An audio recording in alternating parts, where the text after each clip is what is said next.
If your child just got diagnosed with autism, it is very normal to feel overwhelmed by the reality. But here's the truth. Autism is not a limitation, but it is a different perspective on life. And I'm here to guide you through the first 10 steps to support your child and navigate this journey with confidence. By the end of this video, you will know exactly what to do to support your child's development. Step number 1, understanding what an autism diagnosis truly means and how to approach it with the right mindset and strategies. First of all, let's have a look at autism. An autism diagnosis is often misunderstood, leading to fear and panic by a lot of parents. But it doesn't have to be that way. Autism is a developmental condition that affects how a person communicates and interact with others, and overall how they process the environment around them. If your child is diagnosed with autism, it simply means that they experience life and perceive the world differently, but not less meaningfully. And autism is often described as a spectrum, which means that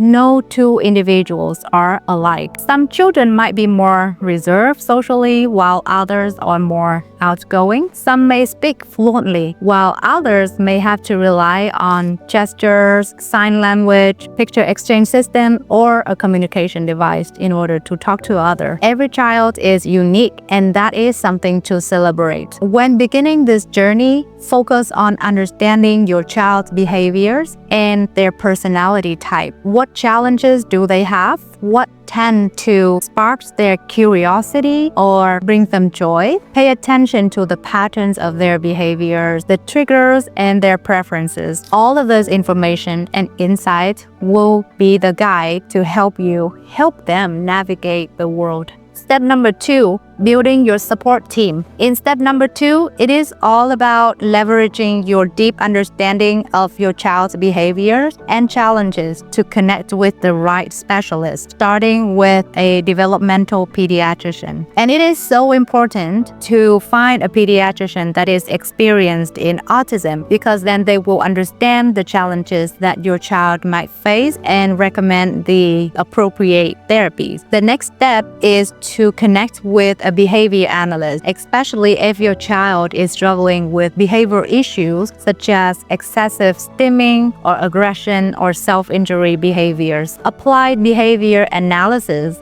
or ABA, is life-changing if it is done right. It focuses on teaching alternative and positive behaviors to replace the harmful ones. If your child is struggling with communication, then speech therapy can be beneficial. A speech therapist can help your child find their voice. And finally, occupational therapy, or OT, can help address sensory issues and motor skills delay. If your child seems to fall down a lot, if they can't keep balance, or if they have a lot of need for sensory input, then occupational therapy will be beneficial. It will help them build their fine motor as well as gross motor skills to help them confidently navigate their daily tasks. Step number 3, prepare for therapies like ABA, OT, or speech therapy. Preparing for therapies is just as important as attending them. There are essentially 6 key items that will help you get started. Number 1, set clear goals. What do you hope to achieve? Do you want to see improvement in communication skills, or do you want to focus on reducing tantrum? Share your goals with your therapist so they can help develop a personalized treatment plan for your child. Number 2, understand time commitment. ABA therapy usually requires a bigger time commitment, ranging anywhere from 15 to 40 hours per week, while OT and speech therapy are shorter in duration, so balance your schedule accordingly. Number 3, prioritize needs. Let's focus on the most pressing challenges first. For example, if currently your child is struggling with transitioning from one activity to another, if your child engages in a lot of task refusal, then start with ABA therapy because it's more so the need for behavior issues, and then gradually add add in other therapies as your child grows and improves to avoid overwhelming your child and yourself. Number 4, organize record. Gather all evaluations, school records, medical record. These documents will help the therapist cross-collaborate and also design the most effective strategies for your child's treatment. Number 5, observe and document. Track your child's behaviors at home and document them. If you see any patterns in the behaviors, like if there's a specific time your child engaged in these behaviors, then write them down and share this information with the therapist. This information will be invaluable for the therapist to understand your child better. Number 6, educate yourself. Learn about each therapy, and when you go shopping for providers, ask them about their approaches and their methods, and go with the one who align with your own values. Step 4, build a support system with family, friends, and other parents. It is important to remember that as parent, you do not have to navigate this journey by yourself. A strong support system can make all the difference, and there are supports out there. When building this network, you can start by educating your social circle. Start by sharing information about autism and your child's needs with other people and help them understand and support you and your child. Next, you can join support group. Either it is a local support group or online communities where you can connect with people who understand your challenges and who go through the same situation. And so their advice and encouragement will be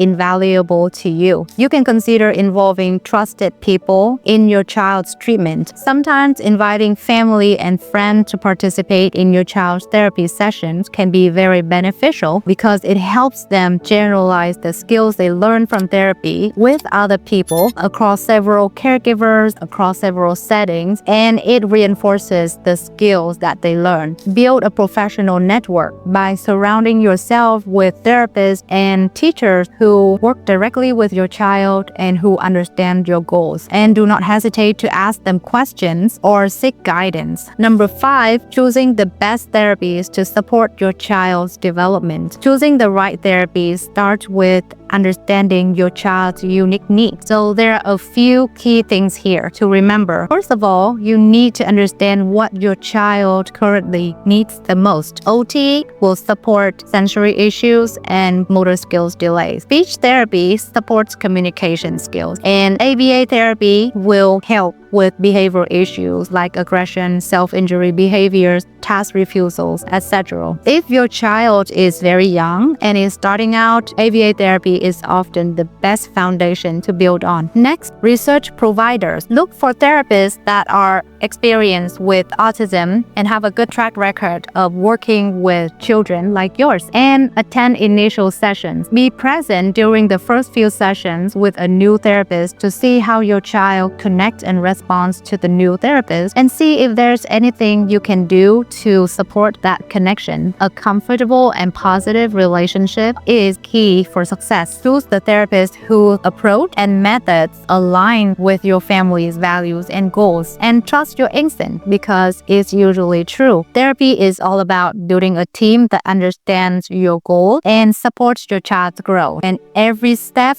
forward counts. Step number 6, create a personalized treatment plan that is tailored to your child's unique needs. Every child is different, and your child's journey deserves its own roadmap. Instead of comparing your child to others, focus on their unique abilities and strengths. Start by identifying what your child is very good at and other areas where they need extra support. For instance, if they are very good at following a routine but having difficulties with transitioning, so that is where you need to focus on. Partner closely with your child's therapist and teachers to align strategies. Working as a team will ensure consistency across different settings and people, which promotes the generalization of the skills that your child learned. Regularly review what's been working and what not, and flexibility is necessary. Adjust the plan as your child grows and learns. learns. Number 7, which communication strategies can I use to support my child's communication? Communication looks differently for every child, but the goal is the same. It is to help them express themselves in a way that works for them. We can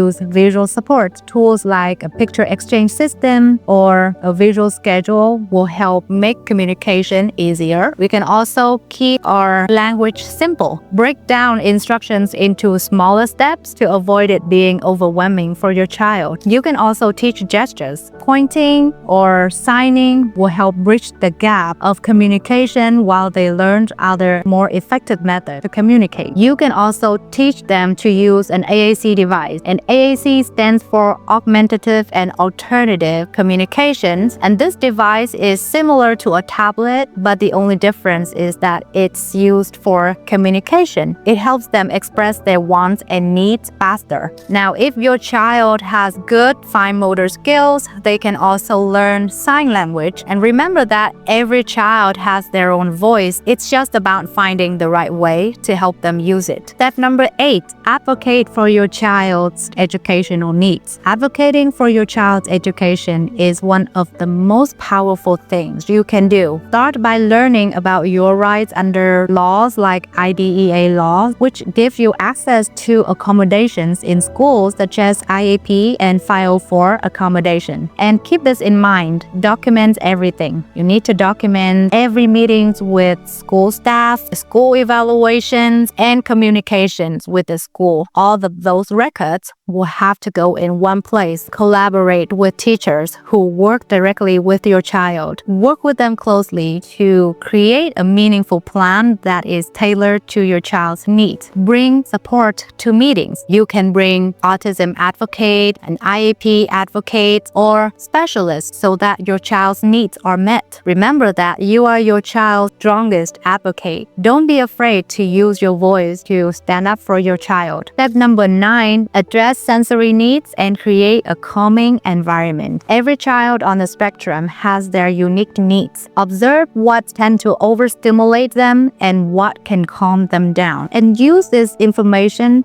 to create a calming and supportive environment in the home setting. And in order to do this, you will need to identify the triggers of their challenging behaviors. So pay attention to the environments, things like light, noise, activities that may potentially overstimulate your child. And then try to create a calming environment, a sensory space in your home. Ideally, create a calm space or a calm corner in your house with items like weighted blanket, fidget toys, soft items like soft books or bean bags. Those items can help them calm down when they feel overwhelmed. And then teach them calming strategies such as taking deep breaths or counting from 1 to 100, taking sensory breaks, or listening to soothing music. And these strategies can help them calm down and regulate their emotions. Step 10, plan your child's long-term future and independence, because the overall goal here is to foster their independence and happiness. We want to start teaching them simple daily living skills such as feeding themselves, dressing, and then later on, as they get a little bit older, we want to teach them cooking, making a meal for themselves, cleaning, and managing money. As your child grows, you want to explore opportunities for vocational training and supported employment. Financial planning is also critical down the line. Also, look into special needs funds and trust and government benefits to help secure your child's future. And lastly, teach self-advocacy skills to help your child be more independent, to help them express themselves more effectively, and also help them make informed choices for themselves. Every child is unique and capable of incredible growth with the right support. Your journey might have challenges, but it is also filled with special moments of joy, pride, and discovery. Remember that you are not alone. If this video resonates with you, please like, share, and subscribe to stay connected. And let me know in the comments below if you have any questions or if there's any topic that you'd like me to cover next. Thank you for watching, and I look forward to seeing you in the next video.